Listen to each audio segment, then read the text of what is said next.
Bueno, hoy vamos a hablar brevemente de las perversiones. Vamos a empezar diciendo que Freud creyó encontrar el mecanismo específico que opera en la estructura perversa, la Verlehnung, negación, que podemos diferenciar de la Bendrangung, que es el desplazamiento, y la Verbenfung, la deformación o forclusión, a causa que la represión opera también en la estructura perversa y la renegación está presente en la psicosis, no resulta por sí sola que la Verlehnung apropiada para definir la perversión.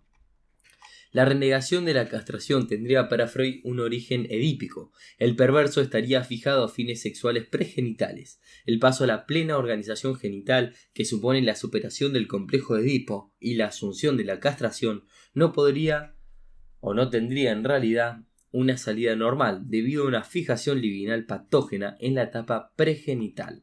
Lacan, en el Seminario de la Angustia, para referirse a la perversión propiamente dicha, recurre al objeto de la pulsión. El objeto en la perversión, afirma, está construido sobre la base del intento de negar la castración de la madre, constituye una desmentida de la castración materna. Por lo tanto, la perversión es un modo de respuesta del sujeto a la falta del otro y un intento de cubrir la falta materna. En este sentido, Lacan afirma que el perverso se dedica a tapar el agujero en el otro. Hasta cierto punto es partidario de que el otro existe. Más tarde dirá, más que negación del otro, el perverso necesita que el otro exista. En el Seminario de la Identificación, cuando Lacan se refiere a la perversión, sostiene que no habría que limitarse al plano sexual para definirla. La perversión está al nivel del goce, y poco importa la parte corporal puesta en juego para obtenerlo. Es como si pone en duda la llamada genitalidad. Dice, el coito más anatómicamente normal puede ser tan neurótico o tan perverso como lo que se llama una pulsión pregenital. Y continúa. Si quieren reservar el diagnóstico de la perversión solo a las perversiones sexuales, no solo no conducirán a nada. Sigue un poco más y dice, la única manera de aproximar la perversión es intentar definirla ahí donde está, o sea, al nivel de un comportamiento relacional. Lacan, en la dirección de la cura, comenta que al neurótico le falta una razón para ser, para justificar su existencia. Es así como buscará lo que le falta, el complemento de ser en el otro. La queja por su carencia de ser lo lleva a preguntas y vacilaciones sobre su goce, ya que no orienta su deseo con su goce. Él vive en la incertidumbre sobre la gratificación sexual, porque el deseo se presenta siempre vacilante en relación al goce. En cambio, el perverso llega al análisis, o si es que llega al análisis, no viene por ninguna falta. Él ya ha encontrado el objeto de la libido que procura un goce. Él tiene esa certidumbre sobre el goce, que sabe a dónde buscarlo. En principio, no se implica en ninguna pregunta, ya que tiene la respuesta, sabe que la razón de su ser es el goce y poco espera del análisis. Más bien, es el perverso quien hace sentir a su partener la falta, causando angustia en el otro. La paradoja del perverso analizante es que en un cierto nivel tiene una respuesta segura, pero trabaja para el otro todo el tiempo. El perverso hace todo por el otro y trabaja para que el otro goce, pero no es cierto que el goce en juego sea el suyo. Si bien en apariencia es como si los otros no le importaran, él se ofrece al otro para que goce de él. Es lo que llama Lacan hacerse instrumento del goce del otro. Se trata de un valor instrumental. El fantasma se invierte y eso define la posición perversa.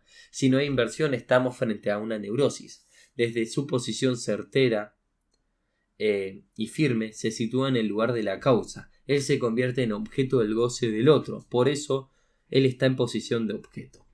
Freud, en 1905, en el apartado sobre el fetichismo de su artículo de 3 ensayos para una teoría sexual, sostiene que el fetiche es un sustituto del falo materno, sustituto inapropiado del objeto sexual, mientras que años más tarde, en 1927, agrega que lo que el fetichista hace no es reprimir el falo femenino, sino desmentirlo. Aún más, el fetiche lo protege de la amenaza de castración. El objeto de la libido no es algo material, aunque se puede creer que lo vemos materialmente en el fetichismo, donde el objeto de la elección puede ser el sostén para el objeto de la libido.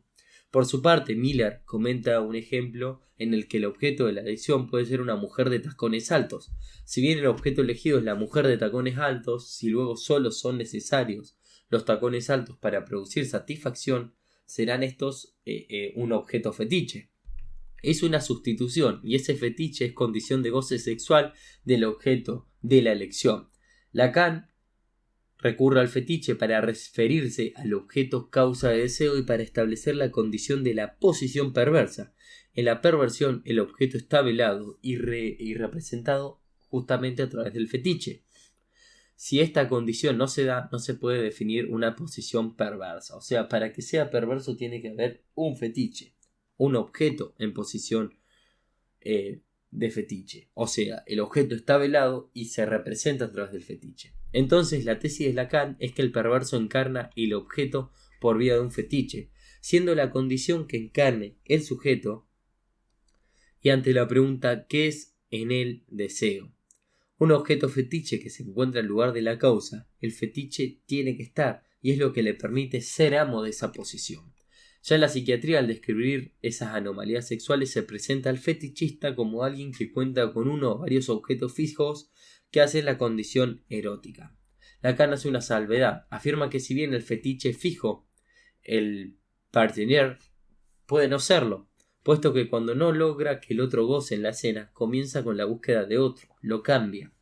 En el acto, causa goce en el partenaire, quiere finalmente que el otro goce. El concepto de voluntad de goce implica la imposición de la ley del goce en la escena. Sus actos no son libres, sino que algo lo empuja, algo lo determina y se le impone como una voluntad. Al llegar a este punto, esto que Lacan denomina voluntad de goce es otra de las condiciones de la perversión a tomar en cuenta en el diagnóstico. El perverso no se opone a ese empuje, no contraria a esa voluntad, sino que desea eso.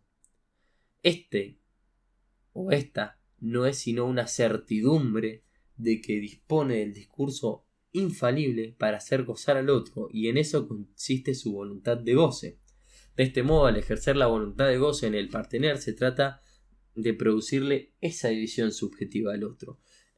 Él, en posición de objeto, causa la división a partir de ser objeto. Él encarna el objeto. En este caso se diferencia el neurótico de una manera absoluta. Se trata de una posición excepcional en el deseo. Una posición que ningún neurótico consigue unir. O sea, unir el deseo a la voluntad. Por ello no necesita ni la aprobación ni el acuerdo del otro. Él anda solo, funciona bien. No tiene razones para cambiar.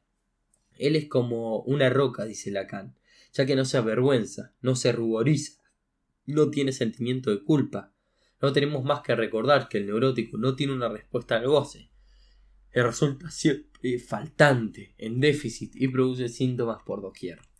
Dando vueltas por lo que ya vengo diciendo, advertimos que Lacan rompe con la idea de pares. El masoquismo no es la posición del partenaire del sádico, son dos posiciones heterogéneas, que Lacan propone estudiar a nivel del objeto y del sujeto barrado.